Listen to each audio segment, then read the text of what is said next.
How's it going, everyone? It's Sam. We have some big news for the markets here today. We have inflation data. We have news about foreign governments trying to possibly take your crypto, putting laws in place that allow them to do that. We have news about Twitter and crypto in general. We have expectations for PPI tomorrow.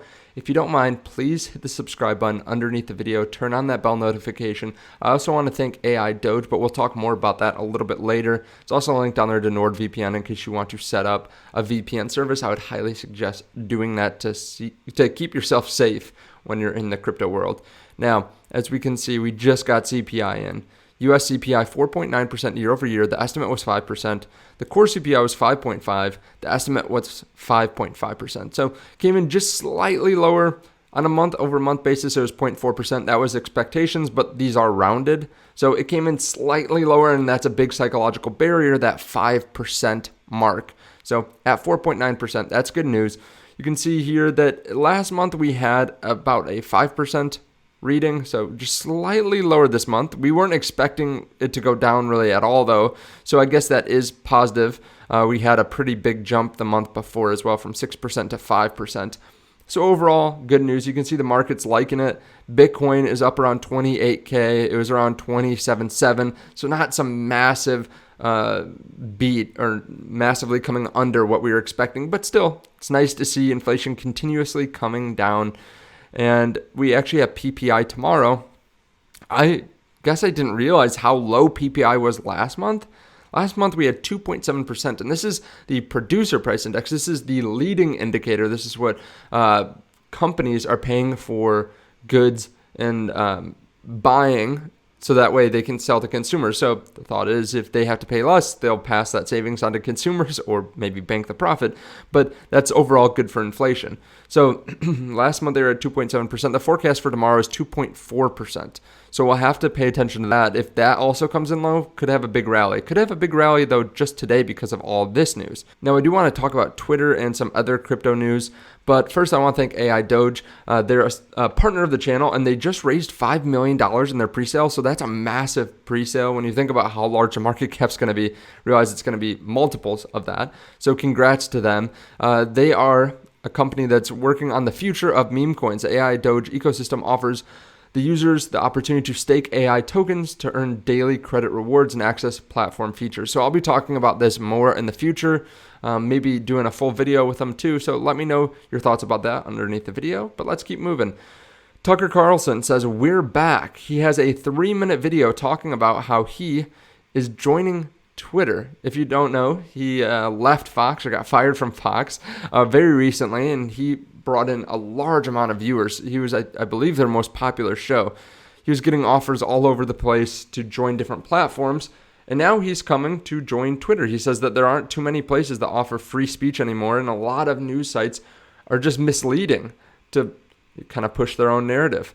Now, Elon says, I want to be clear that we have not signed a deal of any kind whatsoever. Tucker is subject to the same rules and rewards of all content creators.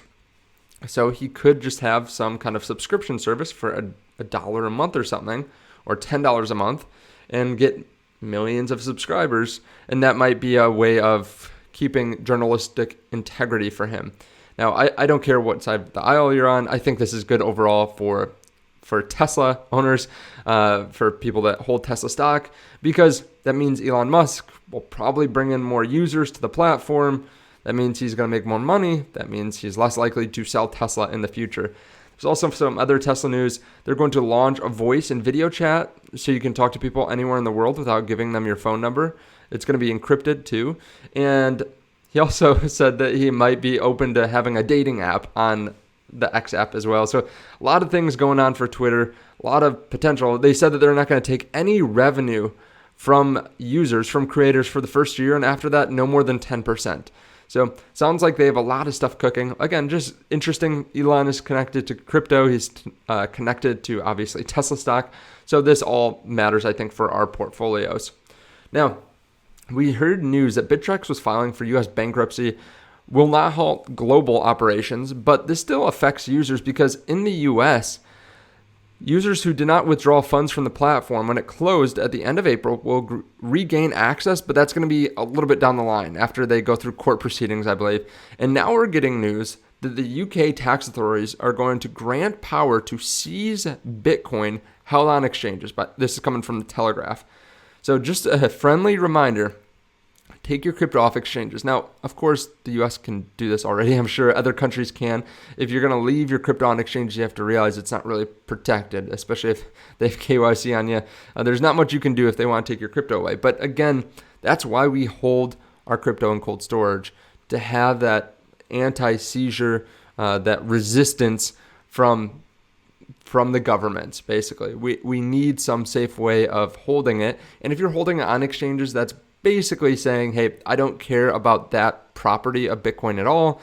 All I care about is the price go up technology. And it's also saying, I don't really care about the risk of exchanges going down. Remember, Bittrex, one of the US platforms, just went bankrupt. Voyager, FTX, BlockFi, Celsius, all these companies went bankrupt. And they were rolling in money a year ago. So you have to be careful. You don't know what's going to go down next. There's fear about Binance all this week as well. I'm not going to talk about that too much because I've talked about it already. But if you're fearful at all, get a cold storage wallet, Trezor or Ledger. I have links to Trezor underneath the video where you can get a discount sometimes.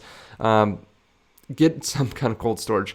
Now, overall, the crypto market is looking pretty good. Let's look at CoinGecko.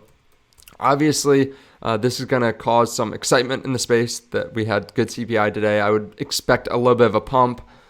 When we look at the 24-hour, the crypto tokens have been running so much recently, aren't really moving up. But you can see Kava, which I've never even heard of, up 10%. Render up 8%. Terra Luna Classic up 7%. BitGet token is up 6%. Conflux Phantom. So some popular coins, not quite all the meme coins that we've seen recently. But overall, I think it's going to be a pretty good day. Let me know your thoughts on this underneath the video, though. I'm going to try to keep this under 8 minutes so you don't get that mid-roll ad. Thank you so much for watching, and I'll see you in the next.